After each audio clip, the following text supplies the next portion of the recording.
And good morning, Rim Country. Chris Higgins in the KRIM studio with today's KRIM Community Spotlight program. And I'd like to thank Desert Financial Credit Union for sponsoring our program this morning, along with Miss Kristin Croak, who's in the studio this morning. Good morning, Kristin. Good morning, Chris. Thanks for having me on the show today. I love having you in here each month on Mondays. You know what? And I think it's a great way to start off the week. You know, so many people, they're like, oh, Monday.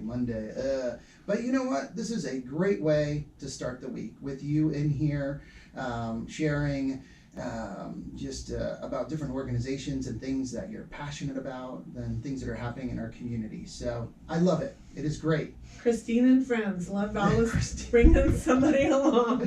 Christine and friends, that's right. And you can also watch us live on the KRIM FM Facebook page, like Ron Miller, who's watching right now.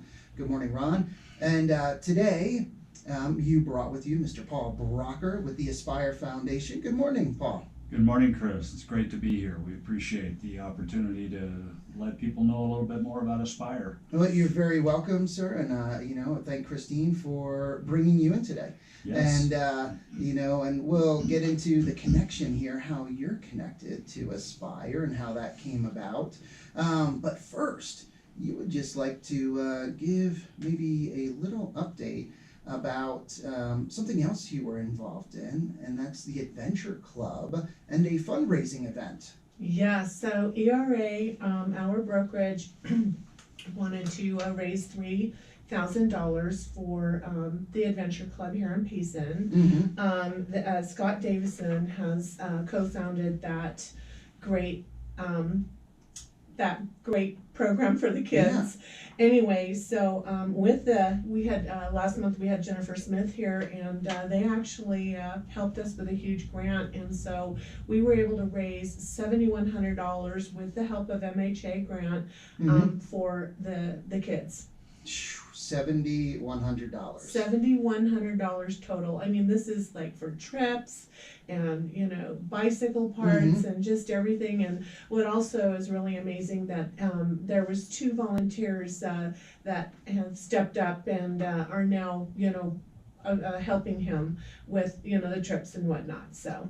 Wow. And Scott Davidson, a teacher at Rim Country Middle School, who has been doing this program for 22 years. Yes. He's been leading, this program. He started this program, and that is a lot of kids, a lot of students that have participated over the years that have been given that opportunity to get outside and to try mountain biking, climbing, kayaking, other activities, outdoor activities that they might not have had a chance to do. Right. And because of him and other people that have contributed to that program, and this will help tremendously.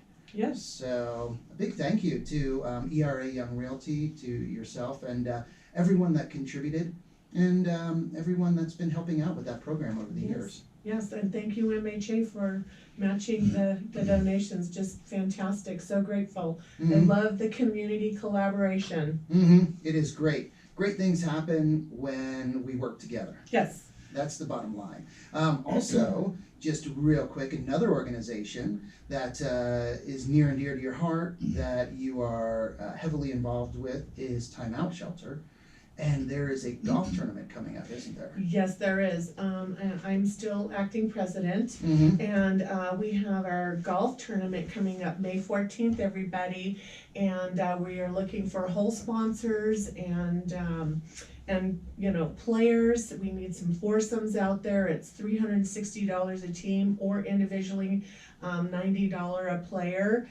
Right, we've had some hole sponsors so far, some local businesses that sponsored a couple holes, such as Pioneer Title Agency, along with booking a foursome for some of their employees just to give them a fun day, which is really cool. Yeah. Thanking their clients, but also supporting a great organization in the community. That is. We also have Payson Premier Dental that has been awesome. They're going to sponsor a hole again this year in Chapstick for the the golf, the little golf bags Yeah. and there's so many more people that are Mhm. coming together. Bash's donates all the water for the event, so our local Bash's store Mm-hmm. is stepping up to the plate and supporting our cause. And Mm-hmm. so anyway, that's what I have to say about that. And save the date for May 14th. Mm-hmm. And you can book the foursomes through the Payson Golf Club, or Okay. you can contact me or Timeout for those hold sponsorships and those donations. Mm-hmm. Great. And I have to say hi. We have to say hi to two people that are watching and have commented. One who just recently moved away. It was sad to see her move, but Edna Welsheimer watching, and she said, great organizations. So good morning, Edna. Good morning to you. And Maya Crespin, the director at the Rim Country Regional Chamber of Commerce. She is watching as well, and she said she loves Aspire Arizona and the KRIM Community Spotlight Program. Thank you so much, Maya. Nice. And I have to give a shout out to Clifford Lane, and he is in Southern Illinois, and he is always watching us. He has family here, the Deaton family, Melody Deaton and others, her tribe. Daughter Christina Burke is the softball coach. Yeah, so he's always watching, and he said good morning from Southern Illinois. So hope you're having a great morning, Clifford. Maya Crespin did ask, how much is a whole sponsorship? $125, Mia. There you go, $125, and you can be a whole sponsor for the Timeout Shelter Golf Tournament Fundraiser, and that is Saturday, May 14th, so it's coming up. It is. So if you are thinking about getting a team together or signed up, you should do that before it's too late. Yes. All right. So, Thank you. yes, you're so welcome. So your guest this morning is Yes. Paul Brocker. So I need to ask, how did you get connected to the Aspire Foundation, Christine? Well, I belong to a collaborative group with Access, Mm-hmm. and Joey Klein Yeah. actually made the introductions, and I felt like I was very interested in the Aspire and what they were doing, Mm-hmm. because I was not very educated on what was happening and what they were doing, and I just wanted to get involved. There you go. So you didn't just get involved as far as maybe contributing, making a financial contribution, or That going to too. some meetings. You did that, but you also took it a step further because you're on the board now, aren't you? I am. There you go. So that's really getting involved, isn't it, Paul? It is. We really appreciate Christine being on our board and the expertise she brings in the community work she does. She brings a nice perspective to us in a lot of ways, and we're excited to have her on the board. Hey, there you go. And so can you tell us a little bit about the Aspire Foundation, Paul? Yes, Aspire Arizona Foundation, what we do is we raise dollars on an annual basis to assist the local high school students to get a little taste of college. That's the way I put it, and that is that they could through the community college. We work with the community college and the high school, and students who are qualified through normal testing and things like that. To take dual credit courses, which means they'll get credit for their high school and credit for the college. And we raise funds to pay the tuition for those students. So our goal is to every year have enough funds raised to support however many students from the high school wish to step in and take those courses. The courses in most we do have some superstars that we can talk about, but for the most part, our effort is to get those core courses out of the way. We have a number of students who literally complete their first year of college. These are transferable courses that can be transferred onto a university where they're going to go in the future. We have We've been doing it since 2016, and we now are seeing a number of our initial Aspire students going on to graduate school now, doing other wonderful things. We just got some letters from some students who have just moved out, or just graduating from ASU, and one's going on to Thunderbird International School. So, and they give a lot of credit to Aspire for getting them, started in their education in their college, and giving them that opportunity to look at college in a very different way without any cost. I was just going to highlight that, or I think that really needs to be highlighted, that it is at no cost to the student, to the parents. Right. Because that is so big that, like you said, they can get a taste of college, an introduction to college classes, with no, output of money by the family or by the students, without any debt. That is a wonderful opportunity. It is, and I think it's it's nice for the students because we're constantly encouraging students, and the high school counselors are encouraging them. We've got about over our time, we've helped right now about 458 students from the high school over the last 6 going now into our 7th year in doing this, and we couldn't do it really without the community. You talked earlier about it when we all come together. This is a classic, and we had almost 100 donors this past year help Aspire. Wow. And that's all from within the Payson community. And so we rely on those donors, and we take our responsibility we respect our responsibility to use those dollars wisely to help these students, and we just try to give students a chance to. A lot of times in a small town, students think there's nothing, that things may not be beyond just high school, and this gives them a chance to test it out. And we've had some students finish up to 1, even 2 years of college before they ever leave the high school. So, but we've had some who've taken it, and about 20 or 25% who have taken courses, and they've taken them, but that really wasn't for them, and they've moved on to and realized they wanted to maybe do something in the trades or something like that, which is great as well. There's opportunities out there, through NAVIT and others, to do that as well. So we, again, it's a community-wide effort to help our students, to give them an opportunity to test the waters and decide what might be best for them as they move into their future. And I think that is great because not everyone knows what they want to do, as their profession, and some even they feel like they do, and they are 100% confident. This is what I'm going to do. This is what I want to do. I love this, and then they get into it and realize, wow, this isn't what I thought it would be, and they want to change it up or look at something different. So again, it's a wonderful opportunity for them to experience firsthand college courses, and get into some of these different areas without that financial commitment. Yeah, and I think that's that's important. It's a lot of students see college as out there, not something that's really maybe in their wheelhouse, and we the way it's set up, we work closely with the high school, the student, and the basic.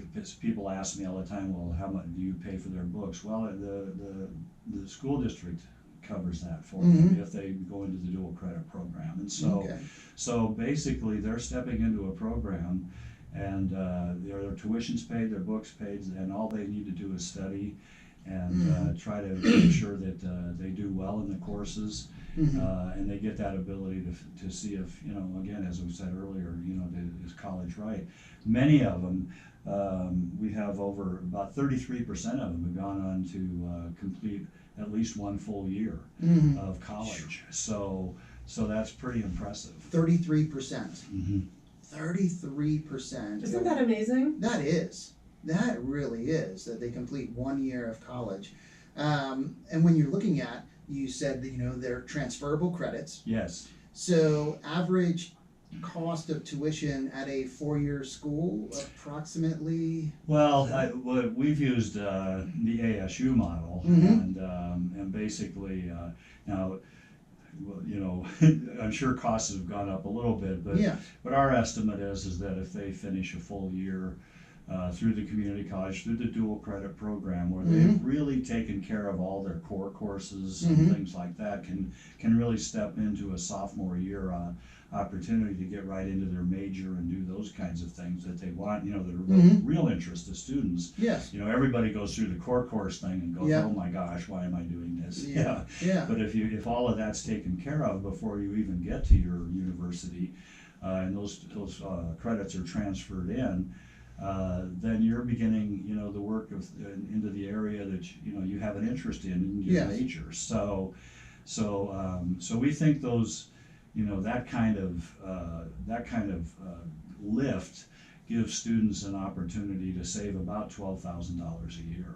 About 12,000, and I think that's a very conservative figure as well. I believe Yeah, it depends. I 12,000. mean, it really depends on what college or university you're going to. If you're transferring those credits to a private university, which a number of our students have, that number is a little larger. And public universities with your in-state tuition and those kinds of things, it's just all depends on what your situation is as you transfer. Yeah, it just Googling, because Google, it's fun.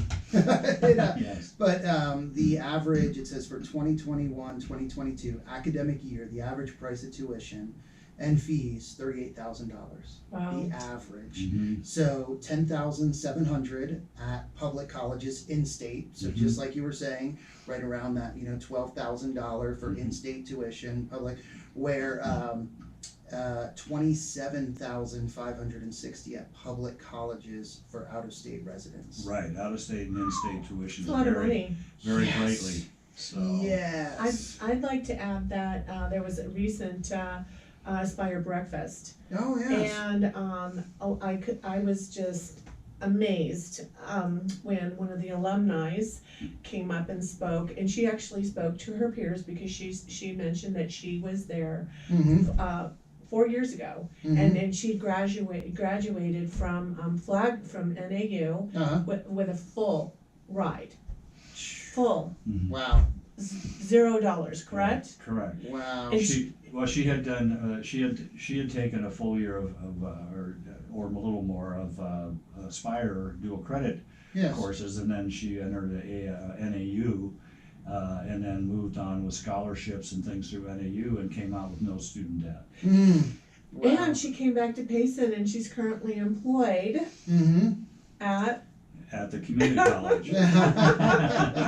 There we go. But Yeah. but one of the things that she said was, "Okay, guys," I mean to her peers in that Yes. room. I was sitting there. I was sitting in your spots 4 or 5 years ago.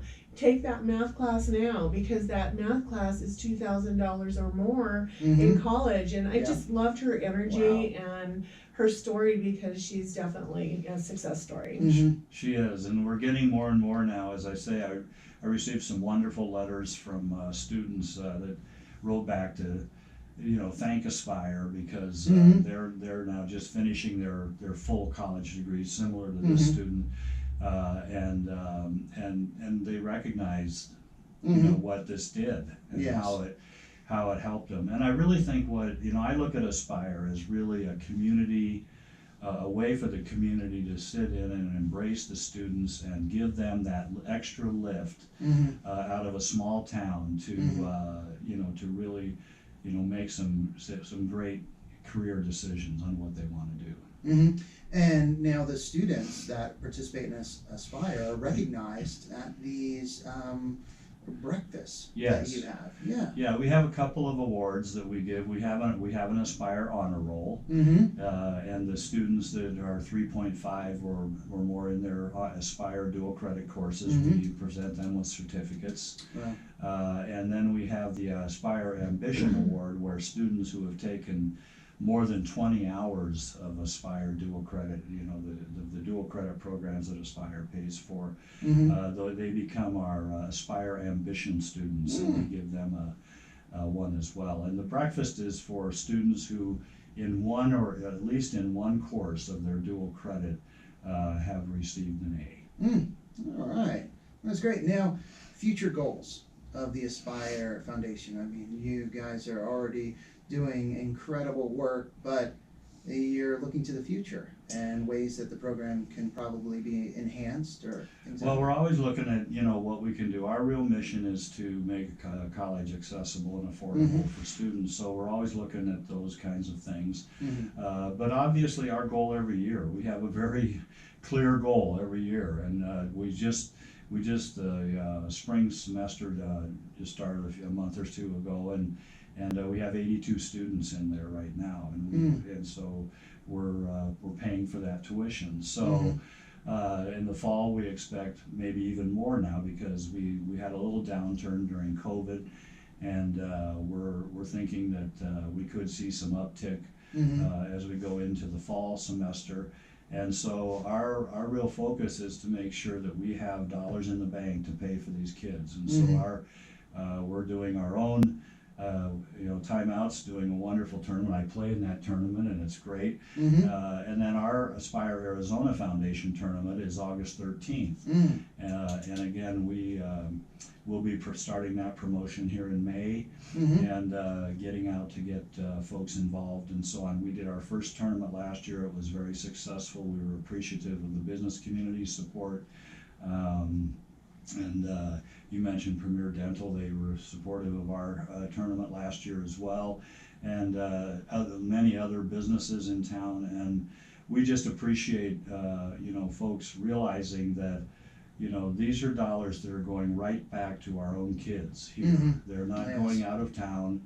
It's they're right here to help these kids in this town get into college, take a look. And many of them have done, as I say, 33% have done more than a year of college. And so it gives them a head start that I'm not aware of any place else in the country can do it, or that anybody has a foundation, a public charity foundation that pays for the local students to do this. No, it is a incredible opportunity for our youth. That Aspire Foundation provides, NAVIT program, and all of the organizations, MHA Foundation, and businesses and individuals in the community that contribute to this. Speaking of future goals, and just something interesting that I was told the other day by Mr. BJ Bollier, member of MHA Foundation board, and he's also a youth soccer coach. And he's been coaching youth soccer for many years now, with his own children, and he just loves soccer. But he said that the youth soccer program, the town youth soccer program, a record number of children signed up for soccer this year. Nice. Yes, so the previous high was 260 children. Wow. This year, 400. Wow. Boy. So I hear that, and then in talking with both of you today, I just look at, wow, here's more students in the pipeline that just hopefully will be able to and decide to take advantage of this wonderful program, and that it can continue to flourish and grow and help even more students and children. Well, and I just would add that we have a wonderful relationship with the high school and the community college, and the work that they do to prep these kids and get them ready, and to take this advanced effort in college. Really, it's a partnership that we really value and appreciate all that they do. Yeah, we're fortunate to have EAC, the Eastern Arizona College Payson campus, here. Everyone that's involved with that, they've been doing some really great things for a while now, and it's exciting, some of the things they have coming. I think it sounds like there are going to be a lot of great things added to that campus, and it's just going to continue to grow. And I believe a lot of it has to do with Aspire Foundation, MHA Foundation, programs that are focused on education and helping to educate our youth. So there's all that support that just feeds each other. So it's great. Well, our tagline is, and I think it's a good way to, which we always try to say, is that education elevates everyone. And so we hope that the program we're doing is elevating our local students. So if anyone listening would like to donate to Aspire, what is the best way to do that, Paul? Well, they can go to our website, aspirearizona.org, and get on. They can send me an email, and I can get them information, paul@Arizona or aspirearizona.org, and I will get back to them. I'm happy to talk to anybody at any time. Okay, and that website is aspirearizona.org. Okay. aspirearizona.org. All right. Wow. Wow. There we go. So exciting things. Isn't that exciting? It is. It Yeah. is. It just is. And I think the common thread in so many of the groups that we talk to and so many organizations in town is the opportunities that they're providing you don't find in the majority of small communities out there. I mean, you know, people think, oh, small town, there just isn't that much, or no, there isn't anything for the young people. But the opportunities that are out there are incredible, and you do not find them in the majority of, you know, other communities. And I think I just want to, you know, close by saying we keep our expenses extremely low, and we receive a grant like. You know, we also receive grants from 3 foundations in the state. MHA is a major supporter, like we are so many things, and they also allow us to use their address. So so I can get the mail for Aspire there and so on, and so that we don't have any office expense. We don't have anything that would most of the dollars, almost. Well, 100% of the dollars that our regular donors give go right directly to the students. Wow, that is great. Well, thank you so much, Paul, for coming in today and sharing. And thanks, Paul, for thank joining you. us. Thank you very much. And thank you, Kristin. Again, another episode of Kristin and Friends. I love it. And I think it's so fitting that we have this program on a Monday, because it's a great way to start the week. Oh, yes. Just, you know, wonderful information and positive, encouraging information. So hopefully people listening, you know a little bit more about Aspire. And if you feel led to donate, you know it's going to a great cause in helping young people in their education. Exactly. We appreciate everyone's support in the community, and we appreciate the opportunity to be with you here today. Thank you, Kristin. Happy Monday, everybody. Happy Monday, that's right. So thank you everyone for listening, and again, thank you to Desert Financial Credit Union. It's time to get back to the music with some Yes, the Association, Marshall Tucker Band, Fleetwood Mac, and more. But first, let's have an update from the National Weather Service. For PACE and surrounding areas. There we go, go. Edna, you're all amazing. Hey, Edna, you're amazing. Hope you're having a great day. And I forgot, where did Edna move to? She moved to Arkansas. Arkansas. So hopefully you're having a great day in Arkansas, Edna. Love you.